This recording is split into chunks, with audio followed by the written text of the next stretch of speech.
আসসালামু আলাইকুম প্রিয় এইচএসসি শিক্ষার্থী, আজকে আমি তোমাদের রাজশাহী বোর্ড 2024 সালে কারেক্ট ফর্ম অফ ভার্বস এই বিষয়টি নিয়ে কথা বলবো। এখানে যে গুরুত্বপূর্ণ কিছু রুলস প্রয়োগ হয় সেই রুলসগুলি দ্বারা তোমাদের আমি বুঝাই দেব এবং এই পুরো প্যাসেজটি বাংলা অর্থ বলে দেব, যা তোমাদের বুঝতে খুবই সহায়ক হবে। চলো আমরা শুরু করি। রিড দ্য ফলোইং টেক্সট, নিচের অংশটি পড়ো and fill in the gaps, শূন্যস্থান পূরণ করো with correct form of verbs, ভার্বের সঠিক ফর্ম নিয়ে as per subject and context. এই যে টেক্সটটা এবং সাবজেক্টের উপর ভিত্তি করে যেটা হবে ভার্ব সেটি বসাতে হবে। The life of our farmers, আমাদের কৃষকের জীবন, ড্যাশ ফুল অফ হার্ডশিপস, কষ্টে ভরপুর। হার্ডশিপ মানে হচ্ছে কষ্ট। এখানে দেখো প্রিয় শিক্ষার্থী, এই যে অফের আগা দিকে যা লাইফ আছে এটা হচ্ছে এখানে সাবজেক্ট, আর এটা কিন্তু কিসের কাদের জীবন? কৃষকদের জীবন। জীবনটা হচ্ছে হাইলাইটেড ওয়ার্ড, এই কারণে হবে এখানে ইজ। বিভার বলতে আমরা আমি যা অজয়কে বুঝি, সেই জায়গা থেকে আমরা কি বসাবো? ইজ বসাবো আমরা। মেনি আ ফার্মার, কোনো বাক্যের সাবজেক্ট যদি মেনি আ থাকে তাহলে ভার্বটা সাবজেক্টটিকে থার্ড পারসন সিঙ্গুলার নাম্বার চিন্তা করা হয়, যার কারণে মেনি আ ফার্মার এই সাবজেক্টটা হবে থার্ড পারসন সিঙ্গুলার নাম্বার হিসেবে ট্রিট হবে, যার কারণে এখানে হবে does not know. Many a farmer does not know, অনেক কিছুকে জানে না। হাউ টু কাল্টিভেট সায়েন্টিফিক্যালি, কীভাবে করে বিজ্ঞানসম্মতভাবে চাষাবাস করতে হবে তারা এটা কিন্তু জানে না।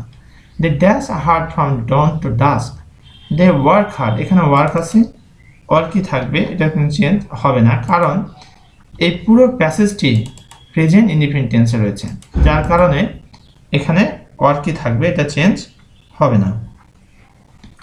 দে ওয়ার্ক, তারা কাজ করে, হার্ড কঠোর কাজ করে, ফ্রম ডন টু ডাস্ক, একেবারে সকাল থেকে সন্ধ্যা পর্যন্ত তারা কী করে থাকে? কঠোর পরিশ্রম করে থাকে। বাট দে টয়েল, কিন্তু তাদের পরিশ্রম, গোজ, গোটা কী হয়ে যাবে? গোজ হয়ে যাবে। কেন হবে? এটা প্রেজেন্ট ইনডিফিনিট টেন্স এবং সাবজেক্টটি রয়েছে এখানে থার্ড পারসন সিঙ্গুলার নাম্বার, যার কারণে এখানে গোজ হয়ে যাবে। বাট দে টয়েল গোজ অ্যাওরি, অর্থাৎ ভুল পথে চলে যায় তাদের পরিশ্রমটা। অ্যাওরি মানে ভুল পথে চলে যাওয়া, বিপথে চলে যাওয়া। Due to lack of scientific knowledge, বৈজ্ঞানিক জ্ঞান না থাকার কারণে তাদের পরিশ্রমটা বৃথা চলে যায় অনেকটাই। আওয়ার গভর্নমেন্ট অফার্স, আমাদের সরকার প্রস্তাব করে, এ লট অফ অপরচুনিটিজ, অনেক সুযোগ সুবিধা টু দেন, তাদের কাছে। উইথ এ ভিউ টু, আমরা জানি উইথ এ ভিউ টু থাকলে পরবর্তী ভার্বের সাথে কি যোগ করতে হয়? আইএনজি যোগ করতে হয়, যার কারণে এটা হয়ে যাবে ইলিমিনেটিং, মানে দূর করা। দেখো, our government offers a lot of opportunity to them with a view to eliminating their suffering, তাদের কষ্টটাকে লাঘব করার জন্য, দূর করার জন্য আমাদের সরকার তাদেরকে অনেক সুযোগ সুবিধা প্রস্তাব করে থাকেন। তাহলে এখানে কি শিখলাম? উইথ এ ভিউ টু থাকলে পরবর্তী ভার্বের সাথে আইএনজি যোগ করতে হয়। আনফরচুনেটলি, দুর্ভাগ্যবশত, দে ড্যাশ নট অ্যাভেল, এখানে আমরা দুটি ফর্ম করতে পারি, they don't avail, they don't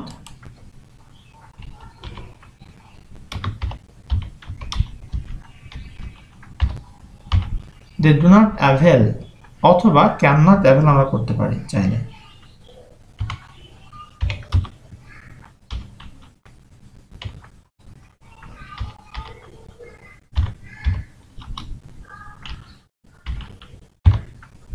আমরা যে কোনো একটা এখানে করতে পারি।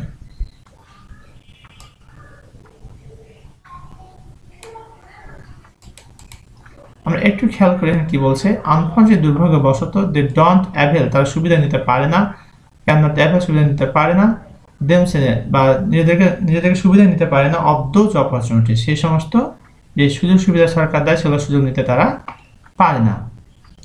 ইট ইজ টাইম, এটা হচ্ছে সবচেয়ে ভালো সময়, they dash scientific education and all concern dash them. প্রিয় শিক্ষার্থী খেয়াল করো, ইট ইজ টাইম এই অংশটা যেখানে থাকে, এর পরবর্তীতে যদি সাবজেক্ট আসে তাহলে এই ভার্বটা পাস্ট ফর্ম হয়ে যায়, অর্থাৎ গেট ভার্বটা পাস্ট ফর্ম হয়ে যাবে গট।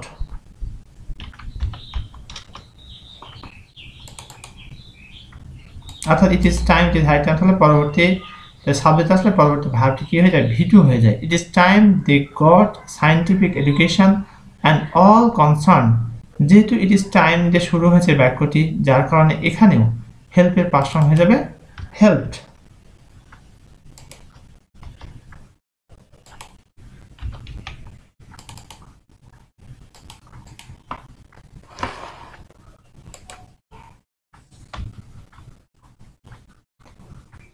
তাহলে it is time they got scientific education, এটাই সবচেয়ে ভালো সময় তাদের বৈজ্ঞানিক শিক্ষা পাওয়ার। অ্যান্ড অল কনসার্ন, এবং যারা সম্পৃক্ত রয়েছে, হেল্প দেন, তাদেরকে সহযোগিতা করা। If they dash, if they are educated, যদি তারা শিক্ষিত হয়, they will contribute better to the prosperity of the country. If they are educated, এটাকে প্যাসিভ ভয়েস করা হবে, করতে হবে। ইফ দে আর এডুকেটেড, যদি তারা শিক্ষিত হয়,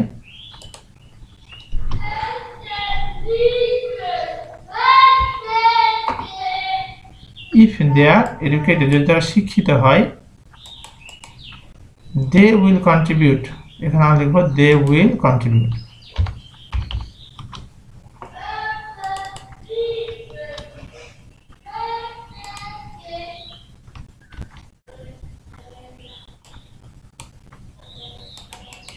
দেখো একটু খেয়াল করে, ইফ দে আর এডুকেটেড, যদি তারা শিক্ষিত হয়, they will contribute better to the prosperity of the country.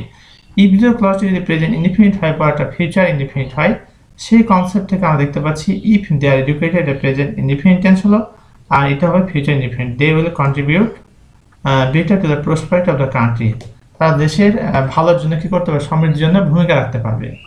এখানে তোমরা আরেকটি কাজ করতে পারো, যদি এটা পাস্ট ইনডিফিনিট টেন্সে করো, অর্থাৎ if they were educated, if they were educated, they would contribute, এখানে উইল না হয় তখন কি হিসেবে উড কন্ট্রিবিউট, অর্থাৎ সেকেন্ড কন্ডিশনাল যে স্ট্রাকচার সেটিও তোমরা অ্যাপ্লাই করতে পারো এখানে চাইলে। The prosperity of our country, আমাদের দেশের সমৃদ্ধি, এখানে সাবজেক্ট হচ্ছে দ্য প্রসপারিটি। যেহেতু দ্য প্রসপারিটি এখানে সাবজেক্ট, যার কারণে এটা থার্ড পারসন সিঙ্গুলার নাম্বার হওয়ার কারণে এখানে লাইটা হয়ে যাবে লাইজ।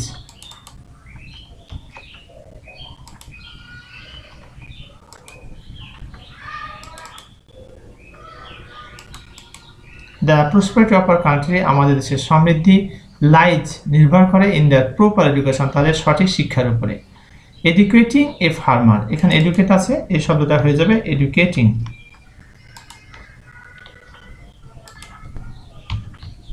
বাক্যের শুরুর কারণে এটা বড় হাতে করে দেবো আমরা, আর এখানে আইনি যুক্ত করতে হবে।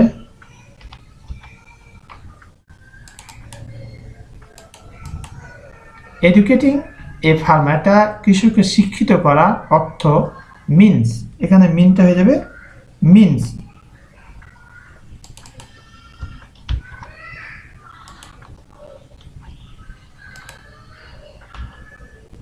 এডুকেটিং এ ফার্মার, একজন কৃষককে শিক্ষিত করার অর্থ হচ্ছে এডুকেটিং এ ফ্যামিলি, একটা পরিবারকে শিক্ষিত করা, অ্যান্ড নেশন, জাতিকে শিক্ষিত করা। And it dash result in greater success in every sector of the country. ইটটা থার্ড পারসন সিঙ্গুলার নাম্বার, এই কারণে রেজাল্ট হয়ে যাবে রেজাল্টস।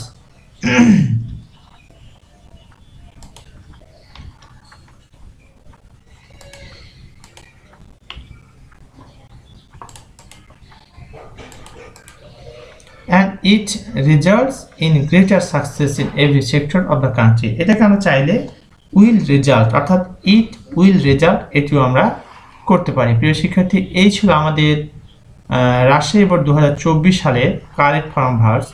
যদি তোমাদের কোথাও কোনো বুঝতে সমস্যা হয় তাহলে কমেন্ট করে কমেন্ট সেকশনে জানিয়ে দাও, ইনশাআল্লাহ I will try my best to give your comment reply. এতক্ষণ পর্যন্ত সাথে থাকার জন্য অসংখ্য ধন্যবাদ।